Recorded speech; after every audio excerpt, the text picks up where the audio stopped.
क्या होती है परफेक्ट बुक लिस्ट? एक ऐसी बुक लिस्ट जिसको अगर कोई भी जेई एस्पिरेंट कर ले तो उसकी बिल्कुल जेई मेन में 100% और जेई एडवांस में टॉप 100 में रैंक आ जाएगी। क्या ऐसा कुछ एग्जिस्ट करता होगा? आप सोच के देखो, क्या किसी के पास भी कोई एक ऐसी स्ट्रैटेजी होती है जिससे शॉर्ट हर एक बच्चा अच्छा परफॉर्म कर जाए? अगर ऐसा किसी के पास होता तो सारे टॉपर बच्चे उसी के पास होते, फर्स्ट रैंक से लेकर 100 रैंक वही निकाल रहा होता। ऐसा बिल्कुल भी नहीं होता दोस्तों। सर क्या स्ट्रैटेजी हमें फॉलो करनी चाहिए, खासकर वो बच्चे जो अभी अपनी प्रिपरेशन स्टार्ट कर रहे हैं? दोस्तों, मैं परफेक्ट बुक लिस्ट में विश्वास नहीं करता हूं। ठीक है, मैंने आप लोगों को बताया था कि मैं परफेक्ट बुक लिस्ट में विश्वास नहीं करता हूं। मेरे लिए बुक लिस्ट वो होती है, बच्चे ने टीचर चूज किए, अपना सिस्टम चूज किया और जो टीचर ने बताया वही परफेक्ट बुक लिस्ट है। बट उस परफेक्ट बुक लिस्ट को कैसे हम सॉल्व करें, कैसे हम उसका होमवर्क करें, ये जरूर मैं आप लोगों को बताऊंगा। और मेरी तरफ से मैथमेटिक्स के अंदर मैं आप लोगों को बुक लिस्ट के बारे में हर एक चीज बताऊंगा। सो गाइज, जैसा मैंने आप लोगों को बताया, परफेक्ट बुक लिस्ट आपकी कोई चीज नहीं होती है, परफेक्ट बुक लिस्ट। मगर अगर मुझसे आप पूछेंगे तो मैं सबसे पहले रखता हूं एनसीईआरटीज, और अगर मैथ की बात करें तो जो शीट्स होती है बेसिकली, ये आपको प्राइमरी मटेरियल है, ये आपको सबसे पहले करनी चाहिए। ठीक है, आप किसी भी कोचिंग में जाएंगे ना, आपको शीट्स के अलावा डीपीपीज भी मिलेंगी। डीपीपीज अनअकैडमी के अंदर आएंगे तो ईएलपीज, फिर इनका डिस्कशन भी होता है, इसका डिस्कशन भी होता है।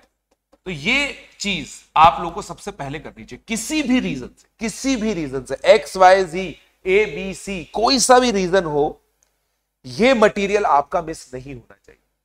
मटेरियल मिस नहीं होना चाहिए मतलब आप लोग ये होमवर्क छोड़ करके कोई अच्छे से अच्छी बुक मान लो। जैसे मैं ब्लैक बुक लिखने वाला था कि ब्लैक बुक कर रहे हो, सिगेज की बुक कर रहे हो, पियर्सन की बुक्स कर रहे हो, ऐसा बिल्कुल भी नहीं होना चाहिए। मैं आप लोग को स्ट्रिक्ट वार्निंग दे रहा हूं। आप जब किसी संस्थान में विश्वास रखते हैं, विश्वास करते हैं, उस संस्थान के द्वारा दिया गया मटेरियल प्लस एनसीईआरटी आपको करना सर्वोपरि है। क्योंकि अगर आप वो ना करके कुछ और कर रहे हैं, यूट्यूब पे रैंडम बुक्स देख करके आप अपने हिसाब से कुछ किताबें कर रहे हैं, तो मान के चलिए आप अपने डिसीजन को क्वेश्चन कर रहे हैं। ये आपका डिसीजन था कि आप उस संस्थान से जुड़े, ये आपका डिसीजन था कि वो संस्थान आपके लिए डिसीजन ले। आप अपने आप को क्वेश्चन कर रहे होंगे, तो ऐसा ना करें। उसके बाद जो भी बुक्स में आप क्वेश्चन सॉल्व करते हैं, इन मटेरियल्स के अंदर please make sure that you are not marking anything. No marking मतलब आंसर की मार्किंग नहीं होनी चाहिए। नो मार्किंग इन आंसर्स, क्योंकि इस मटेरियल को आप रिवाइज भी करोगे। इस मटेरियल को दोस्तों आप लोगों को रिवाइज भी करना होता है। कैसे रिवाइज करेंगे सर? आपने एनसीईआरटी करी, फिर वापस से क्वाड्रेटिक इक्वेशन का चैप्टर आ गया, उस चैप्टर को फिर से रिवाइज किया, एनसीईआरटी के कुछ क्वेश्चंस देख लिए, शीट के भी आप क्वेश्चंस देखेंगे, बार बार आपको सॉल्व भी करने होंगे। तो इमेजिन कीजिए कि आपकी शीट में ये 10 क्वेश्चन, ये क्वेश्चन आपको नहीं आया, आपने इसमें गोला मार्क कर दिया। बट अगर आपने इसका आंसर मार्क कर दिया तो रिवीजन के वक्त आप इस क्वेश्चन को उतना अप्रिशिएट नहीं कर पाएंगे जितना आपको करना चाहिए था। आइडियली गोला मार्क करने का मतलब ये होता है कि रिवीजन में आपको इस क्वेश्चन को लेना था, इस क्वेश्चन को फिर से सॉल्व करना था, और इस बार अगर क्वेश्चन आपका सॉल्व हो गया तो फिर आप लोगों का टॉपिक स्ट्रेंथन होता हुआ माना जाएगा। बट अगर आपने यहां पे आंसर मार्क कर दी तो आप फिर आंसर देख के बस आंसर लाने की कोशिश करते हो, और अगर किसी को आंसर पता होना तो रास्ता बहुत आसान हो जाता है।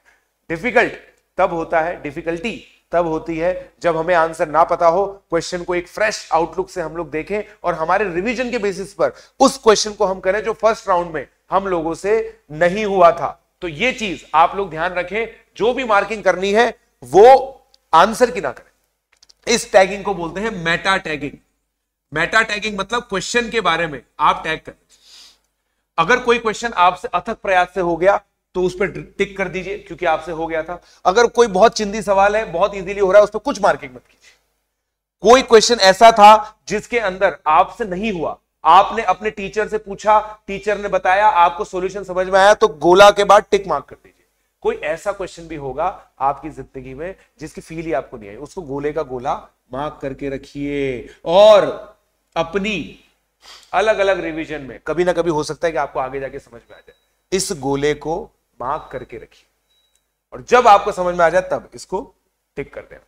Right? So guys, I hope आप लोगों को जो बुक लिस्ट का जो मिथ है वो बिल्कुल बिल्कुल बिल्कुल क्लियर हो गया होगा। आप लोगों को क्या करना है, आप लोगों को सिंपली जो आपके टीचर्स बता रहे हैं वो बुक सॉल्व करनी है।